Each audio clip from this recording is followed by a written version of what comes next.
കഴിഞ്ഞ ദിവസം ലോകം മൊത്തത്തിൽ ഞെട്ടിയ ഒരു സംഭവമുണ്ടായി. മ്യാൻമാറിന്റെ പ്രസിഡന്റ് ഇന്ത്യയിലേക്ക് എത്തി എന്നതായിരുന്നു ആ സംഭവം. മ്യാൻമാർ പ്രസിഡന്റ് ഇന്ത്യയിലേക്ക് വരുമ്പോൾ ലോകം മുഴുവൻ എന്തിനു ഞെട്ടി എന്ന ഒരു സംശയം സ്വാഭാവികമായി പലർക്കും തോന്നാം. എന്നാൽ പല കാരണങ്ങളും അതിന്റെ പുറകിലുണ്ട്. ഈ ഇന്ത്യയിലേക്ക് എത്തിയ മ്യാൻമാറിന്റെ പ്രസിഡന്റ് ആരാണ്? അദ്ദേഹം നേരത്തെ മ്യാൻമാർ സൈന്യത്തിന്റെ തലവനായിരുന്നു. അദ്ദേഹം 2026 മുതൽ ഇപ്പോൾ മ്യാൻമാറിന്റെ പ്രസിഡന്റാണ് മിൻ ഓങ്.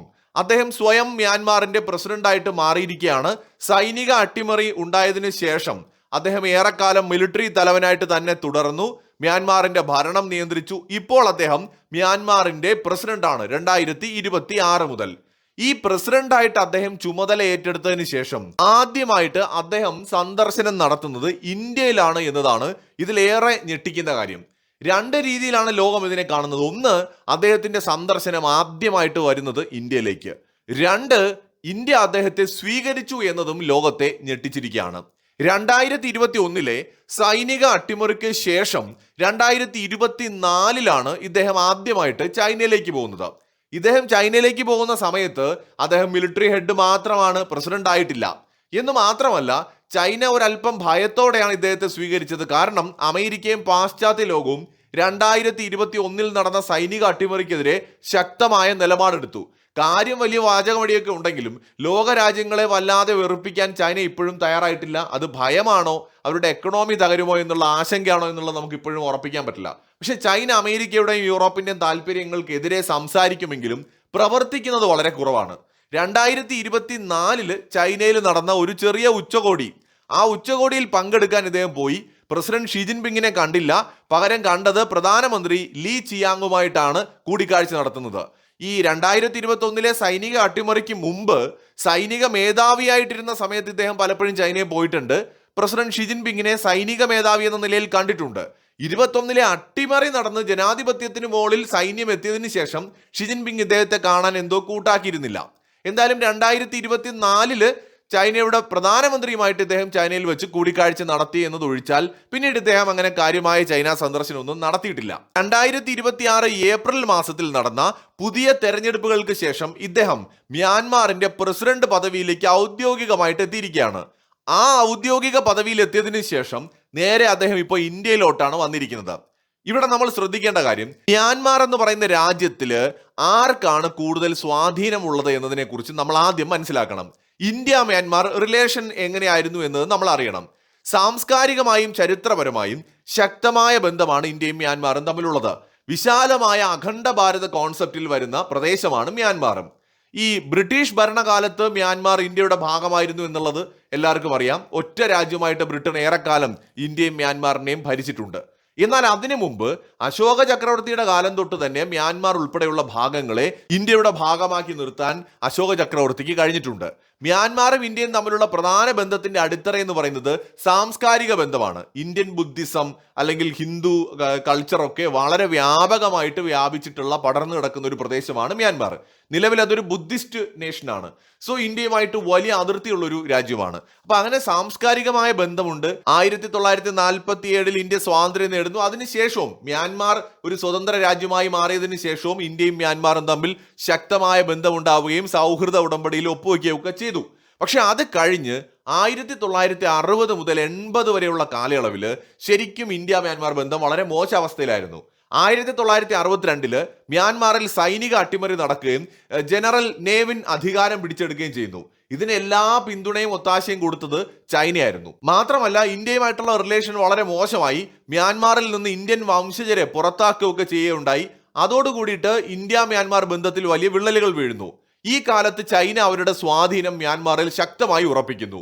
1990കളോടെയാണ് ഇന്ത്യ ആ വലിയ മണ്ടത്തരം തിരിച്ചറിഞ്ഞത്. മ്യാൻമാറുമായിട്ട് എല്ലാ രീതിയിലും സഹകരിക്കണമായിരുന്നു. ഇത് നമ്മൾ സഹകരിക്കാതിരുന്നത് കൊണ്ട് തന്നെ ചൈനയുടെ മേൽ വളരെയധികം ഡിപ്പെൻഡഡ് ആയിട്ടുള്ള ഒരു രാജ്യമായിട്ട് അപ്പോഴേക്കും മ്യാൻമാർ മാറിയിട്ടുണ്ടായിരുന്നു.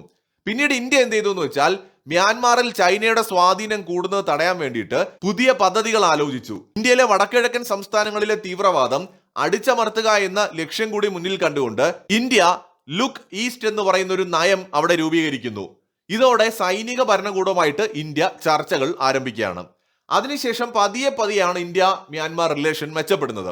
2021 സൈനിക ഭരണകൂടം അട്ടിമറി നടത്തുന്നതിന് മുമ്പ് ജനാധിപത്യ ഭരണകൂടമായിരുന്ന സമയത്ത് ഇന്ത്യയും മ്യാൻമാറും തമ്മിൽ തരക്കേടില്ലാത്തൊരു റിലേഷൻ ഉണ്ടായിരുന്നു.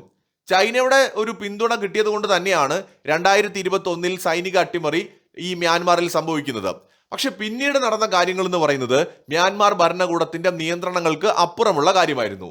കാരണം ചൈന ഒരേ സമയത്ത് തന്നെ ഡബിൾ ഗെയിം കളിച്ചു. മ്യാൻമാറിലെ ഭരണകൂടത്തെ സപ്പോർട്ട് ചെയ്യുന്നതിനോടൊപ്പം തന്നെ ഈ മ്യാൻമാറിനുള്ളിലുണ്ടായ മിലിറ്റന്റ് ഗ്രൂപ്പുകളെയും രഹസ്യമായി ചൈന പിന്തുണച്ചു. അമേരിക്കയും അവിടെ കയറി അമേരിക്കയുടേതായ കളികൾ തുടങ്ങി. അവിടെയുള്ള പല മിലിറ്റന്റ് ഗ്രൂപ്പുകൾക്കും കുക്കി ലാൻഡ് ആവശ്യക്കാർക്കുമൊക്കെ സപ്പോർട്ട് കൊടുത്തുകൊണ്ട് തീവ്രവാദികളെയും അല്ലെങ്കിൽ വിഘടനവാദികളെയും ഒക്കെ സപ്പോർട്ട് ചെയ്തുകൊണ്ട് ചൈനയും അമേരിക്കയും മ്യാൻമാറിൽ കളം നിറഞ്ഞാടി. അപ്പം മ്യാൻമാറിൽ പ്രശ്നങ്ങൾ ഉണ്ടാകുന്ന സമയത്ത് അത് നാച്ചുറലി ഇന്ത്യ ബാധിക്കും.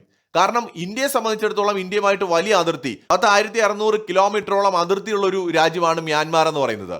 സോ മ്യാൻമാറില് വിഘടനവാദികൾ ശക്തമാവുന്നു, സൈന്യവുമായിട്ട് വലിയ ഫൈറ്റ് നടക്കുന്നു. സ്വാഭാവികമായിട്ട് ഇന്ത്യൻ അതിർത്തികളിലേക്ക് വടക്കിഴക്കൻ സംസ്ഥാനങ്ങളിലേക്ക് വലിയ രീതിയിലുള്ള ജനങ്ങളുടെ പ്രവാഹം ഉണ്ടാവാൻ തുടങ്ങി, തീവ്രവാദികളുടെ പ്രശ്നങ്ങൾ ഉണ്ടാവാൻ തുടങ്ങി. അങ്ങനെ ഇന്ത്യ ഈ വിഷയം ഗൗരവമായിട്ട് എടുക്കുകയും മ്യാൻമാറിലെ പ്രശ്നങ്ങൾ പരിഹരിക്കാൻ വേണ്ടിയിട്ടുള്ള ഇടപെടലുകൾ നടത്തുകയും ചെയ്യുന്നു എന്നുള്ളതാണ് പിന്നീട് നമ്മൾ കാണുന്നത്. പിന്നെ കുറച്ചു നാളായിട്ട് മ്യാൻമാർ വാർത്തകളിലൊന്നും നമ്മൾ എവിടെയും കണ്ടില്ല.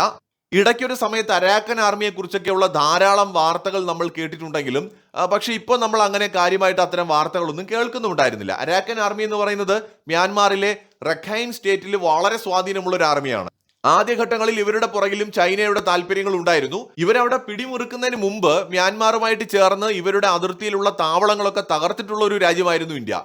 പക്ഷെ പിന്നീട് ഇന്ത്യ ഇവരെയും ഇന്ത്യയുടെ വരുതിയിലേക്ക് കൊണ്ടുവന്നിട്ടുണ്ട് എന്നാണ് നമുക്ക് മനസ്സിലാക്കാൻ കഴിയുന്നത്. ചുരുക്കത്തിൽ മ്യാൻമാറിലെ കുറച്ചൊരു സമാധാനം കൊണ്ടുവരാനായിട്ട് ഇന്ത്യ നൈസായിട്ട് ഇടപെട്ടിട്ടുണ്ട് എന്ന് നമുക്ക് കാണാൻ കഴിയും. ഇപ്പോ മ്യാൻമാർ പ്രസിഡന്റിന്റെ ഇന്ത്യ സന്ദർശനത്തെ ഈ ഒരു ചരിത്ര പശ്ചാത്തലത്തെ കൂടി മുൻനിർത്തി വേണം നമ്മൾ കാണാൻ. മ്യാൻമാറിൽ ഒരു പുതിയ പ്രസിഡന്റ് വന്നാൽ സാധാരണ റഷ്യയിലേക്കോ ചൈനയിലേക്കോ ആണ് ആദ്യം പോവുക.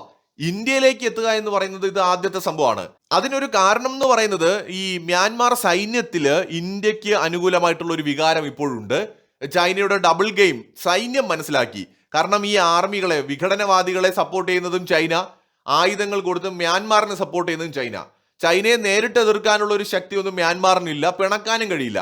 പക്ഷെ അവർ മനസ്സിലാക്കിയിട്ടുണ്ട് ചൈനയുടെ ഡബിൾ ഗെയിം. അതുകൊണ്ട് തന്നെ ഇന്ത്യയുമായിട്ടുള്ള ബന്ധം അവർ മെച്ചപ്പെടുത്താനായിട്ടുള്ള ശ്രമം നേരത്തെ തുടങ്ങിയിരുന്നിരിക്കണം. ഇപ്പോൾ ഇന്ത്യയുമായിട്ട് വളരെ അടുത്തൊരു ബന്ധം മ്യാൻമാർ ഡെവലപ്പ് ചെയ്തിട്ടുണ്ട്. മ്യാൻമാറിന്റെ പ്രസിഡന്റ് ഇന്ത്യയിലേക്ക് വരുമ്പോൾ ഇന്ത്യക്ക് കൃത്യമായ ലക്ഷ്യങ്ങളും പ്ലാനുകളും ഉണ്ട്. ചൈനീസ് കടന്നുകയറ്റങ്ങളെ പ്രതിരോധിച്ചുകൊണ്ട് തെക്ക് കിഴക്കൻ ഏഷ്യയിലേക്കുള്ള ഇന്ത്യയുടെ പ്രവേശന കവാടമായിട്ടുള്ള മ്യാൻമാറിനെ തന്ത്രപരമായിട്ട് കൂടെ നിർത്തുക എന്നത് ഇന്ത്യയുടെ വലിയൊരു നയതന്ത്ര നീക്കമാണ്. ഈ പശ്ചാത്തലത്തിലാണ് മ്യാൻമാർ പ്രസിഡന്റ് ഡൽഹിയിലേക്ക് എത്തിയിരിക്കുന്നത്. തെക്ക് കിഴക്കൻ ഏഷ്യൻ രാഷ്ട്രീയത്തിൽ നിർണായകമായ ഒരു ചതുരംഗത്തിനാണ് കഴിഞ്ഞ ദിവസം ലോകം സാക്ഷ്യം വഹിച്ചത്. ഈ കഴിഞ്ഞ ഏപ്രിലിൽ മാത്രം അധികാരത്തിലെത്തിയ മിങ് ഓങ് ഇന്ത്യയിലേക്ക് എത്തുമ്പോൾ അത് സ്വാഭാവികമായിട്ട് ചൈനയെ പോലും ഞെട്ടിച്ചിരിക്കുകയാണ്. മ്യാൻമാറിനെ പൂർണ്ണമായി ചൈനയുടെ കൈകളിലേക്ക് എറിഞ്ഞു കൊടുക്കാതെ ഇന്ത്യ വളരെ തന്ത്രപരമായ നീക്കങ്ങൾ നടത്തുന്നതിന്റെ ഭാഗമാണ് ഇപ്പോൾ ഉണ്ടായിരിക്കുന്ന ഈ പുരോഗതി. ഇന്ത്യയുടെ വിദേശ നയങ്ങളായിട്ടുള്ള നൈബർഹുഡ് ഫസ്റ്റ്, ആക്ട് ഈസ്റ്റ് എന്നിവയുടെ ഒരു കേന്ദ്ര ബിന്ദുവാണ് മ്യാൻമാർ. ഇന്ത്യയെ സംബന്ധിച്ച് മ്യാൻമാർ കേവലം ഒരു അയൽ രാജ്യം മാത്രമല്ല, തന്ത്രപരമായ 3 ലക്ഷ്യങ്ങളുടെ അടിത്തറയാണ്. ഒന്ന്, വടക്ക് കിഴക്കൻ സംസ്ഥാനങ്ങളുടെ സുരക്ഷ. ഇന്ത്യ മ്യാൻമാറുമായിട്ട് 1643 കിലോമീറ്റർ നീളമുള്ള അതിർത്തിയാണ് പങ്കിടുന്നത്. മണിപ്പൂർ, നാഗാലാൻഡ്, മിസോറാം എന്നീ സംസ്ഥാനങ്ങളിലെ വിഘടനവാദി ഗ്രൂപ്പുകൾ അതിർത്തി കടന്ന് മ്യാൻമാറിലെ വനമേഖലകളിൽ താവളമടിക്കുന്നത് തടയാൻ മ്യാൻമാർ സൈന്യത്തിന്റെ സഹായം ഇന്ത്യക്ക് ആവശ്യമാണ്. രണ്ടാമത്തേത് ചൈനീസ് പ്രതിരോധമാണ്. മ്യാൻമാറിലെ ആഭ്യന്തര കലാപം മുതലെടുത്ത് ബംഗാൾ ഉൾക്കടലിലേക്ക് നേരിട്ട് വഴി തുറക്കാനുള്ള ചൈനയുടെ നീക്കങ്ങൾക്ക്, അല്ലെങ്കിൽ സാമ്പത്തിക ഇടനാഴികൾ നിർമ്മിച്ചുകൊണ്ട് നേരിട്ട് വഴി തുറക്കുന്ന ചൈനയുടെ നീക്കങ്ങൾക്ക് തടയിടുക എന്ന ലക്ഷ്യം. മ്യാൻമാർ പൂർണ്ണമായും ചൈനയുടെ ഉപഗ്രഹ രാജ്യമായി മാറിയാൽ അത് ഇന്ത്യയുടെ വടക്കുകിഴക്കൻ അതിർത്തികൾക്കും ഇന്ത്യൻ മഹാസമുദ്രത്തിലെ സുരക്ഷയ്ക്കും വലിയ ഭീഷണിയാകുമെന്ന് മനസ്സിലാക്കിക്കൊണ്ടുള്ള ഇടപെടലാണ് ഇന്ത്യ നടത്തുന്നത്. മൂന്നാമതായിട്ട് തെക്ക് കിഴക്കൻ ഏഷ്യയിലേക്കുള്ള ഒരു കവാടമാണ് മ്യാൻമാർ. ആസിയാൻ രാജ്യങ്ങളിലേക്ക് ഇന്ത്യക്കുള്ള ഏക കരമാർഗം മ്യാൻമാറാണ്. അതുകൊണ്ട് തന്നെ മ്യാൻമാറുമായിട്ടുള്ള ബന്ധത്തിന് വലിയ പ്രാധാന്യമുണ്ട്. പ്രധാനമന്ത്രി നരേന്ദ്രമോദിയും മ്യാൻമാർ പ്രസിഡന്റ് മിൻ ഓങ്ങും തമ്മിൽ ഹൈദരാബാദ് ഹൗസിൽ നടത്തിയ ചർച്ചകളിൽ കടുത്ത പ്രായോഗിക രാഷ്ട്രീയമാണ് പ്രതിഫലിച്ചത്. മാധ്യമങ്ങൾക്ക് മുൻപിൽ പരസ്യ പ്രസ്താവനകൾ ഒഴിവാക്കിയെങ്കിലും വിദേശകാര്യ സെക്രട്ടറി വിക്രം മിശ്രി വ്യക്തമാക്കിയ അജണ്ടകൾ ഇന്ത്യയുടെ കൃത്യമായ പ്ലാൻ വെളിപ്പെടുത്തുന്നുണ്ട്. അതിൽ പ്രധാനം അതിർത്തി സുരക്ഷയും വിഘടനവാദവും ഒന്നാമത്തേതായിട്ട് വരുന്നു. 2 കണക്ടിവിറ്റി പ്രോജക്റ്റുകളുടെ പുനരുജ്ജീവനം. വർഷങ്ങളായി തടസ്സപ്പെട്ട് കിടക്കുന്ന കലദാൻ മൾട്ടി മോഡൽ ട്രാൻസിറ്റ് പ്രോജക്റ്റും ഇന്ത്യ മ്യാൻമാർ തായ്ലൻഡ് ത്രിരാഷ്ട്ര ഹൈവേയും വേഗത്തിൽ പൂർത്തിയാക്കാനുള്ള സുരക്ഷാ സൗകര്യങ്ങൾ ഒരുക്കുമെന്ന് മ്യാൻമാർ ഇപ്പോൾ ഉറപ്പ് നൽകിയിരിക്കുകയാണ്. മാത്രമല്ല പാശ്ചാത്യ രാജ്യങ്ങളുടെ സാമ്പത്തിക ഉപരോധത്തെ മറികടക്കാൻ മ്യാൻമാറിന് രൂപ ക്യാറ്റ് നേരിട്ടുള്ള ഇടപാട് സംവിധാനം കൂടുതൽ ശക്തമാക്കാൻ തീരുമാനിച്ചിരിക്കുകയാണ്. ഇതുവഴി ഡോളറിനെ ആശ്രയിക്കാതെ ഇരു രാജ്യങ്ങൾക്കും വ്യാപാരം നടത്താം. കൂടാതെ ചൈനീസ് കറൻസി ആയിട്ടുള്ള യുവാൻ മ്യാൻമാർ വിപണി കീഴടക്കുന്നത് തടയാനും ഇന്ത്യക്ക് ഇതിലൂടെ കഴിയും. പാശ്ചാത്യ രാജ്യങ്ങൾ മ്യാൻമാറിലെ സൈനിക ഭരണകൂടത്തെ ഒറ്റപ്പെടുത്താൻ ശ്രമിക്കുമ്പോൾ ഇന്ത്യ കൃത്യമായൊരു മധ്യവർത്തി നിലപാട് സ്വീകരിക്കുകയാണ്. വിദേശകാര്യ സെക്രട്ടറി വിക്രം മിശ്രി പറഞ്ഞ പോലെ ഒറ്റപ്പെടുത്തൽ ജനാധിപത്യ മാറ്റം കൊണ്ടുവരില്ല. പകരം അവിടെ ഉണ്ടാവുന്ന രാഷ്ട്രീയ ശൂന്യത ഇന്ത്യയുടെ ശത്രുക്കൾ വന്ന് നികത്തുകയാണ് ചെയ്യുന്നത്. ഇത് തടയാൻ മ്യാൻമാറിനോടൊപ്പം സഹകരിക്കുകയേ നിർവാഹമുള്ളൂ. മ്യാൻമാർ സൈന്യത്തെ സംബന്ധിച്ച് ചൈന അവരുടെ ഒരു വിശ്വസ്ത പങ്കാളിയേ അല്ല. കാരണം സൈന്യത്തെ സഹായിക്കുമ്പോൾ തന്നെ സൈന്യത്തിനെതിരെ പോരാടുന്നവർക്കും ആയുധങ്ങൾ കൊടുത്തുകൊണ്ട് ചൈന രഹസ്യമായ സഹായങ്ങൾ നൽകുന്നു. ഈ ഡബിൾ ഗെയിം തിരിച്ചറിയുന്ന മ്യാൻമാർ സൈന്യം തങ്ങളുടെ പരമാധികാരത്തെ മാനിക്കുന്ന ഇന്ത്യയെ ഒരു വിശ്വസ്ത അയൽക്കാരനായിട്ട് കാണാൻ ആഗ്രഹിക്കുകയാണ്. മ്യാൻമാറിനെ കൂടെ നിർത്താനുള്ള ഇന്ത്യയുടെ പ്ലാൻ കേവലം ഒരു താൽക്കാലിക നയതന്ത്രമല്ല, മറിച്ച് ദീർഘവീക്ഷണത്തോടെയുള്ള തന്ത്രപരമായ പ്രതിരോധമാണ്. ജനാധിപത്യ മൂല്യങ്ങളെ മാനിക്കുമ്പോൾ തന്നെ അതിർത്തി സുരക്ഷയും ചൈനീസ് വിരുദ്ധ താല്പര്യങ്ങളും മുൻനിർത്തി മ്യാൻമാർ ഭരണകൂടവുമായിട്ട് സജീവമായിട്ട് ബന്ധം നിലനിർത്തുക എന്നതാണ് ഇന്ത്യയുടെ ഇപ്പോഴത്തെ നീക്കം. ഇത് തീർച്ചയായിട്ടും ലോങ് ടേമിൽ ഇന്ത്യക്ക് വളരെ ഗുണം ചെയ്യുന്നതാണ്. എന്നാൽ അമേരിക്കയും യൂറോപ്യൻ രാജ്യങ്ങളും ഉൾപ്പെടെ, എന്തിനേറെ പറയുന്നു ചൈന പോലും ഇന്ത്യയുടെ ഈ നീക്കത്തിൽ അസ്വസ്ഥരാണ്, ഞെട്ടിയിരിക്കുകയാണ്.